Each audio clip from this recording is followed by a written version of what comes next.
मणि Chhatrapati Shivaji Atmanirbhar Bharat organic farming Veer Savarkar self reliant Bharat renewable energy Netaji flag point news Shri Vijayapuram.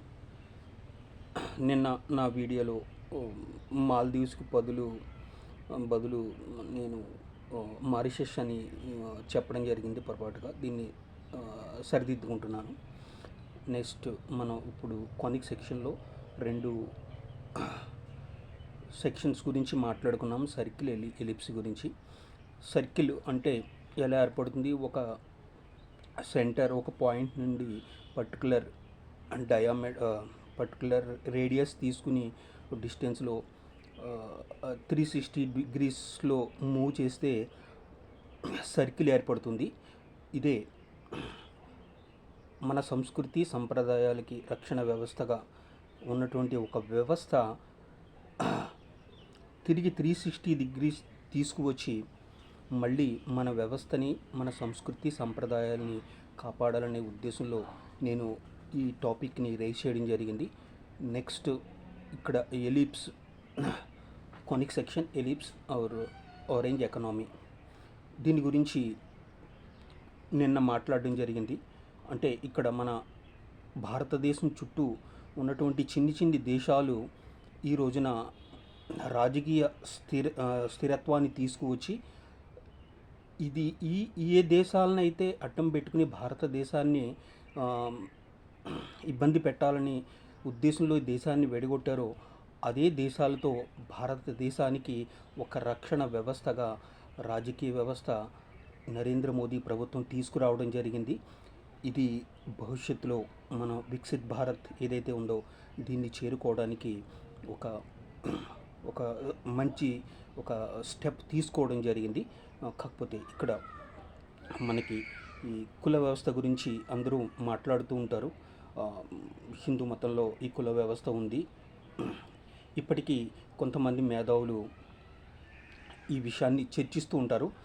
అంటే అంబేద్కర్ రాజ్యాంగం మనకి ఈ అణగారిన వర్గాలు ఎవరైతే ఉన్నారో వాళ్ళకి చట్టబద్ధత కల్పించి వాళ్ళకి ఒక రిజర్వేషన్స్ అనే ఒక వ్యవస్థని తీసుకువచ్చి ఆర్థికంగా సామాజికంగా ఎదగాలన్న ఉద్దేశంలో, ప్లస్ ఈ ఎస్సీ ఎస్టీలని ఎవరైనా అవమానపరిస్తే ఎస్సీ ఎస్టీ అట్రాసిటీ చట్టాన్ని తీసుకువచ్చి ఒక సామాజికంగా ఒక భద్రత మన అంబేద్కర్ రాజ్యాంగం తెలియజేయడం తీసుకువచ్చింది.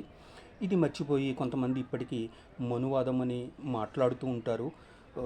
మనం ఇప్పుడు ఒక మనువాదానికి అంబేద్కర్ రాజ్యాంగానికి మధ్యలో ఒక లైన్ ఉంది. అది 1000 సంవత్సరాల విదేశీ పరిపాలన. ఇది మర్చిపోయి మనం మాట్లాడుతూ ఉంటాము. ఇది ప్రజలు గ్రహించాలి. మనం ఇప్పుడు మనువాదాన్ని ఫాలో అవుతున్నావా, అంబేద్కర్ రాజ్యాంగాన్ని ఫాలో అవుతున్నావా, ఇది తెలుసుకోవాలి. ఇది తెలుసుకోకుండా ఇప్పటికీ కొంతమంది అంబేద్కర్ రాజ్యాంగం ద్వారా వచ్చిన రిజర్వేషన్లు ఉపయోగించి అన్ని వ్యవస్థల్లోనూ వీళ్ళు ఉన్నారు. కొంతమంది ఇంటలెక్చువల్స్ ఎథీస్ట్ అని పేరు పెట్టుకుని ఇప్పటికీ విమర్శలు గుప్పిస్తూ ఉంటారు హిందూ సమాజం మీద.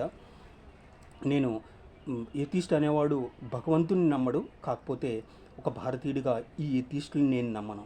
ఎందుకంటే వీళ్ళ వెనుక విదేశీ శక్తులు నడిపిస్తూ ఉంటాయి ఎథీస్టుల్ని, ఎకోసిస్టమ్. ఇక్కడ రాహుల్ గాంధీ గత పార్లమెంటు సెషన్లో, ముందు సెషన్లో అనుకుంటాను, ఈ కుల గణన జరగాలని ఒక ప్రస్తావన తీసింది. విపరీతమైన దీని జాతి జనగణన జరిగి తీరాలి అని ఒక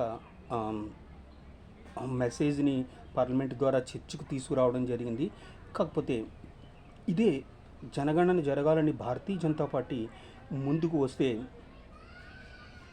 ఈ ఎకోసిస్టమ్ అంతా విరుచుకుపడేది. కాకపోతే ఇక్కడ రాహుల్ గాంధీ గారు ఈ ప్రస్తావన తీసుకురావటం ఇది ఒక పాజిటివ్ మూవ్ అయింది. అంటే మనం చెయ్యలేని పనిని ఎదుటి వ్యక్తి ద్వారా ఎలా చేయించవచ్చో భారతీయ జనతా పార్టీ నిరూపించింది. భారతీయ జనతా పార్టీ సాధించిన సక్సెస్ ఇది. జనగణన ఆల్రెడీ బీహార్లో జరిగింది. ఇక్కడ ఎలక్షన్స్ రిజల్ట్స్ మీకు తెలుసు. భారతీయ జనతా ఎన్డీఏ ప్రభుత్వం ఇక్కడ భారీ మెజారిటీ ఉంది. అంటే ఒక కులగణన జరగడం వల్ల రాజకీయ సమీకరణలో సోషల్ ఇంజనీరింగ్ ఉంటుంది. ఈ సోషల్ ఇంజనీరింగ్తో పర్ఫెక్ట్గా మనం అమలు చేసి అధికారంలోకి రావాలి అంటే అంటే రాజకీయాలు ఈ కుల వ్యవస్థలు, కులాలు, ఈ మతాలు మధ్య చుట్టూ తిరుగుతూ ఉంటుంది.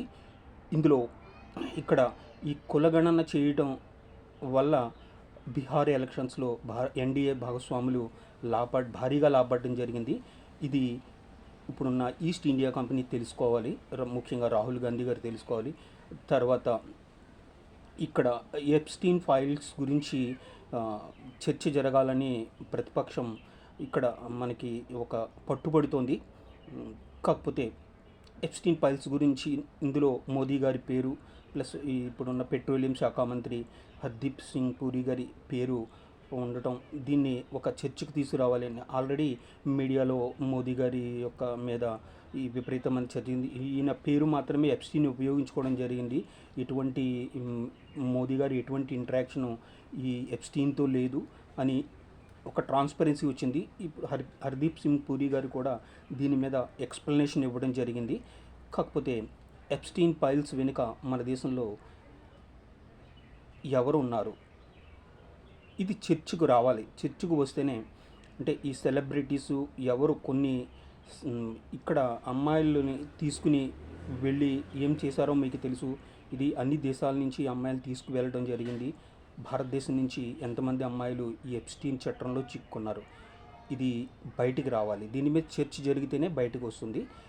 ఇది ఒక ప్రతిపక్షం ఇవాళ ఏదో ఎప్స్టీన్ ఫైల్స్ గురించి చర్చ జరగాలని మోదీ గారి మీద ప్లస్ భారతదేశ ప్రభుత్వం మీద హర్దీప్ సింగ్ పూరి గారి మీద ఒక బురద చల్లడానికి ప్రయత్నం చేస్తోంది. కాకపోతే దీని వెనుక ఉన్న అసలైన వ్యక్తులు బయటికి రావాలి. అప్పుడు ఈ ఎప్స్టీన్ ఫైల్స్ గురించి ప్రజలకు ఒక అవేర్నెస్ వస్తుంది. ఇది పార్లమెంటుకు చర్చకు తప్పకుండా రావాలి అని నేను నా అభిప్రాయం. ఇదే ఈ రోజున నేను ఇవ్వదలుచుకున్న message. Thank you very much. Bharat Mata కీ జై. జై హింద్.